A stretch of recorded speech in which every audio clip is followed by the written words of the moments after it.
ऋषि मुनियों की पावन धरती, देश धर्म का नाता है।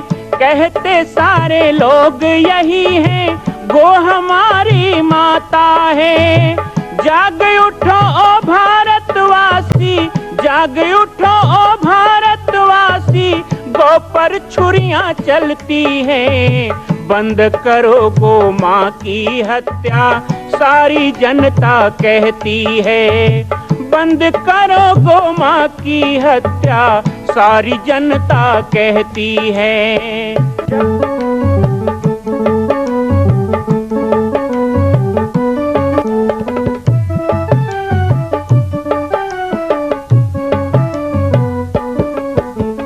जगह जगह पर बूचड़ खाना, लाखों गौएं कटती हैं।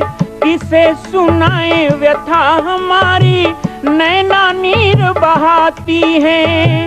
रक्षा करना गौ माता की, रक्षा करना गौ माता की, गीता ज्ञान सिखाती है।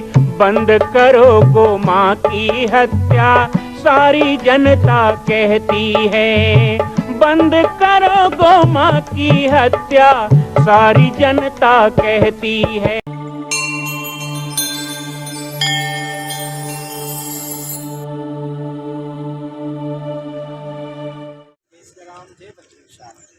अब रुद्रप्रयाग से हम आगे बढ़ रहे हैं। रुद्रप्रयाग में विश्राम था। रुद्रप्रयाग के बाद चित्रकूट धाम में रुकने के बाद हम बद्री विशाल के आगे बढ़ेंगे। यहाँ से बद्री विशाल की दूरी 150 किलोमीटर है और हम आज दोपहर को बद्री विशाल पहुँचेंगे। आप सभी को रास्ते में यात्रियों से मिलाएंगे, उनके अनुभव बताएंगे और आज की बाबा जी की पार्टी में आप सभी को हम बद्री विशाल धाम का दर्शन।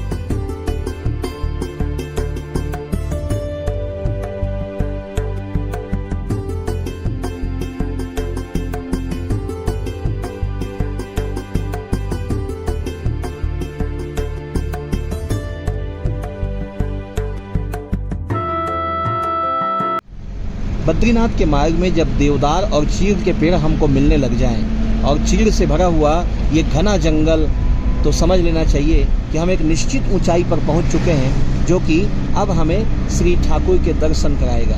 ये निश्चित ऊंचाई कभी कैलाश में, कभी तिब्बत में, कभी हमको केदारनाथ, गंगोत्री, यमुनोत्री में मिलता है। तो ये चीड़ के पेड़ों की एक लंबी श्रृंखला जिसकी उम्र हजारों वर्ष तक रहती है, ये हमारे पुरातन ऋषि मुनियों की परंपरा को हमें याद दिलाता है, हमारी स्मृति दिलाता है। बद्रीनाथ मार्ग में अभी हमें और चल पड़े हैं बद्रीनाथ की ओर, बाबा बद्रीनाथ के दर्शन के लिए।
ये बादल से ढके हुए ऊंचे पर्वत बताते हैं कि हमारे ये पुरखे हैं, हमारे ये प्राचीन ऋषि मुनि हैं जो आज इस पर्वत के रूप में, देवात्मा हिमालय के रूप में यहाँ विराजमान है।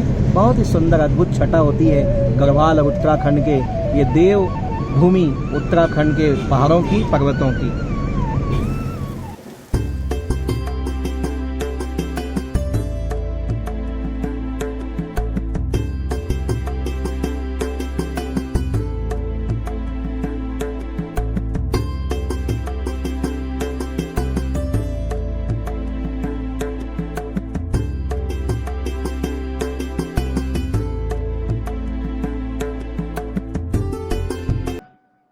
5 केदार के बारे में आप जानते हैं, ऐसे ही 5 बद्री भी होती है।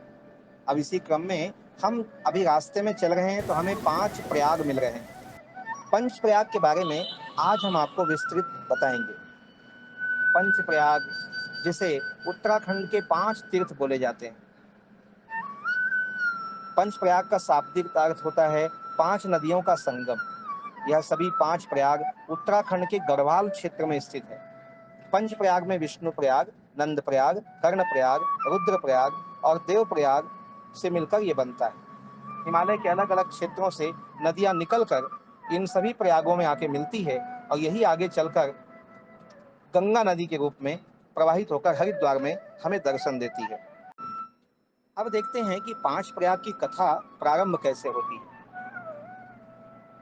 हमारे धार्मिक ग्रंथों में बताया गया कि जब माँ गंगा स्वर्ग से धरती पर उतर रही थी तो उनके तेज प्रवाह को रोकने के लिए भगवान शिव ने अपनी जटाओं में उन्हें बंद कर लिया। बाद में गंगा माँ के प्रवाह के वेग को कम करते हुए अलग अलग हिमालयी क्षेत्रों से बहने का भगवान शिव ने उन्हें आदेश दिया। शिव की जटा से निकलने के बाद गंगा माँ अलग अलग नदियों के रूप में जैसे भागीरथी, अलकनंदा, विष्णु गंगा, धौली गंगा, मंदाकिनी, पिंडर और मंदाकिनी के नाम से जानी गई। आगे चलकर जहां पर भी 2 नदियां आपस में मिलती हैं उस स्थान को प्रयाग के नाम से जाना गया। यही है 5 प्रयाग।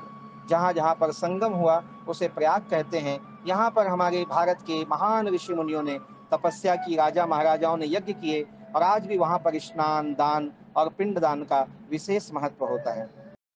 5 प्रयाग की 5 नदियां।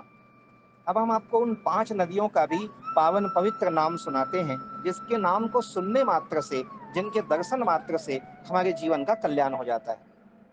पंच प्रयाग की पहली नदी है अलकनंदा, जो हिमालय के सतोपंथ ग्लेशियर, जहां पर 5 पांडवों ने सशरीर स्वर्ग प्राप्त किया था, उस सतोपंथ से ये निकलती हैं। ये विष्णु प्रयाग में धौली गंगा के नदी से मिल जाती हैं। दोनों नदियों के मिलने के बाद यह नदियां आगे चलकर नंद प्रयाग में मंदाकिनी में जाके मिल जाती है। यहाँ पर संगम होने के बाद ये नदियां आगे की ओर निकलती हैं। आगे चलकर ये नदियां कर्ण प्रयाग में पिंडर नदी में मिल जाती है। पिंडर नदी में मिलने के बाद आगे चलकर ये सभी नदियां रुद्रप्रयाग में मंदाकिनी नदी में मिल जाती है। रुद्रप्रयाग में मिलने के बाद ये नदियां आगे देवप्रयाग में अंतिम गंगा अर्थात भागीरथी में मिलती हैं। देवप्रयाग अंतिम प्रयाग है। यहाँ से आगे निकलकर ये सारी नदियां गंगा के नाम से जानी जाती हैं और पहाड़ों की ये पुत्रियां पूरे विश्व का कल्याण करती हैं, सबको पावन करती हैं। पहला प्रयाग है विष्णु प्रयाग। विष्णु प्रयाग जहाँ पर अलकनंदा और धौली गंगा आपस में मिलती हैं, इनके पास ही भगवान विष्णु का प्रसिद्ध मंदिर बद्रीनाथ धाम है। यह मंदिर हिंदुओं की धार्मिक आस्था का केंद्र तो है ही, विश्व की आस्था का केंद्र है। मंदिर के पास विष्णु कुंड नाम का एक कुंड भी है। प्राचीन कथाओं के अनुसार भगवान विष्णु ने इसी स्थान पर नारद मुनि को अपना आशीर्वाद दिया था। विष्णु पुराण धार्मिक महत्व के साथ साथ ट्रेकिंग और पैदल यात्रा के लिए भी यह स्थान विष्णु प्रयाग जाना जाता है। आसपास फूलों की घाटी, कागभूसुंडी झील, हेमकुंड साहेब, ये बहुत सारे पर्यटन के भी, धार्मिक के भी केंद्र हैं। दूसरा प्रयाग है नंद प्रयाग। नंद प्रयाग उत्तराखंड के चमोली जिले में स्थित दूसरा प्रयाग है। ये अलकनंदा और मंदाकिनी नदी के संगम पे बसा हुआ है। प्राचीन कथाओं के अनुसार यहाँ पर नंद प्रयाग यादव राजा नंद के नाम पर यह स्थान का नाम पड़ा। ये भगवान कृष्ण के पिता नंद बाबा ही हैं। राजा नंद ने यहीं पर यज्ञ करके भगवान विष्णु से पुत्र प्राप्ति का आशीर्वाद लिया था। धरा नाम थी यशोदा और नंद बाबा। मान्यता है कि राजा दुष्यंत और शकुंतला का विवाह भी नंद प्रयाग में ही हुआ था। गोपाल जी का नाम प्रसिद्ध अभयारण्य भी नंद प्रयाग में स्थित है। यह क्षेत्र बद्रीनाथ के आसपास होने के कारण इसे बद्री क्षेत्र के नाम से भी जाना जाता है। आइए अब आपको हम बताते हैं कर्णप्रयाग अर्थात तीसरे प्रयाग के बारे में। कर्णप्रयाग ऋषिकेश से लगभग 250 किलोमीटर की ऊपरी चढ़ाई पर है। इस स्थान पर पिंडर ग्लेशियर से निकलने के कारण पिंडर नदी आकर अलकनंदा में मिलती है। चमोली क्षेत्र में स्थित इस क्षेत्र का नाम कर्णप्रयाग महाभारत के महान योद्धा कर्ण के नाम पर पड़ा है। ऐसा आप समझ रहे हैं तो बिल्कुल सही समझ रहे हैं। राजा कर्ण की कथा है कि महायोद्धा कर्ण ने इसी स्थान पर भगवान सूर्य का ध्यान किया, उनसे कवच कुंडल प्राप्त किया। महाभारत में कर्ण के मृत्यु के बाद भगवान कृष्ण ने स्वयं आकर इस स्थान पर कर्ण का अंतिम संस्कार किया था। इस स्थान के बारे में कालिदास की रचना अभिज्ञान शकुंतलम में कहा गया कि इसी स्थान पर दुष्यंत और शकुंतला के प्रेम की शुरुआत हुई थी। भारत के महान संत विवेकानंद ने यहाँ की शांत और खूबसूरत पहाड़ियों में 18 दिनों तक अपने ध्यान और चेतना को जागृत किया, इसलिए यहाँ पर विवेक शिला की भी स्थापना की गई है। अब बढ़ते हैं चौथे प्रयाग की ओर। चौथा प्रयाग जो कि रुद्रप्रयाग, जहाँ हमने आज रात्रि विश्राम किया। रुद्रप्रयाग अलकनंदा नदी और मंदाकिनी के संगम पे बसा हुआ एक बहुत ही पवित्र धार्मिक शहर है। रुद्रप्रयाग का नाम भगवान शिव के उपनाम रुद्र पर रखा गया। प्राचीन कथा के अनुसार भगवान शिव ने यहीं पर तांडव किया था। यहाँ पर भगवान शिव ने रुद्र वीणा बजाई, जिससे भगवान विष्णु आकर्षित हुए। यहाँ के बारे में एक और कथा है कि एक बार नारद जी अपनी वीणा बजाने की कला पे बहुत खुश हुए, अपनी कला पे अभिमान होने लगा। तो रुद्रप्रयाग पर भगवान शिव ने उनको कला की शिक्षा दी, उनका अभिमान दूर किया और उनको अपना सेवक बनाकर उनसे अपनी सेवा करवाई। तब से नारद भगवान शिव के भी अनुयायी हो गए। कथा ये भी आती है कि यहीं पर रुद्रप्रयाग में भगवान रुद्र ने मोहिनी रूप धारण करके विष्णु को मोहित किया था और उसी समय भगवान विष्णु ने भगवान शिव का पीछा भी किया था। रुद्रप्रयाग की कथा अपने आप में बहुत ही आनंदित करने वाली है। और अंतिम और पांचवें प्रयाग, जिसे हम देवप्रयाग कहते हैं, ये ऋषिकेश से 73 किलोमीटर दूर टिहरी गढ़वाल के जिले में स्थित एक ऐसा धार्मिक शहर है जहाँ पर अलकनंदा सारे नदियों को समेटते हुए पूरे हिमालय की बेटियों को लेकर मानो भागीरथी नदी में गिरती है। यहाँ संगम है। यहाँ से आगे निकलकर मैदानी क्षेत्रों में ये गंगा के नाम से जानी जाती है।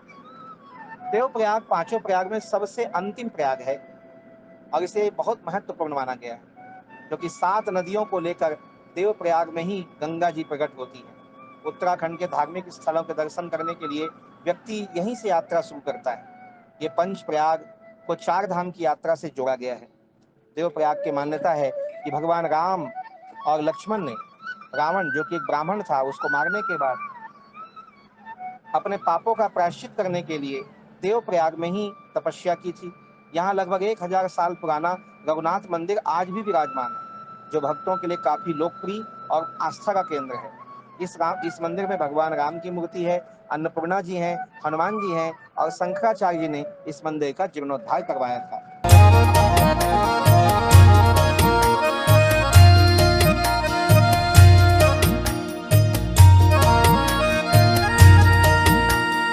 मां कौशल्या की पावन जन्मभूमि छत्तीसगढ़ प्रांत में बालोद जिला में स्थित है श्री सर्वसिद्ध शक्तिपीठ जामड़ी पाटेश्वर धाम। परम पूज्य सद्गुरुदेव राजयोगी बाबा जी की तपस्थली श्री पाटेश्वर धाम और विश्व के अद्वितीय मां कौशल्या जन्मभूमि मंदिर निर्माण का दर्शन करने और इसी प्रकार समसामयिक विषयों पर अपना ज्ञान वर्धन करने के लिए और 10,000 गायों के लिए बनने वाले श्री हनुमान नंदीशाला गो अभ्यारण्य का समाचार प्राप्त करने के लिए आप सभी देखते रहें YouTube चैनल पर राम बालक दास, और हमारे चैनल को आप सभी सब्सक्राइब करें, घंटी का बटन दबाएं ताकि आप सूचनाओं से जुड़े रह सकें। जय श्री राम, जय गौ माता, जय गोपाल।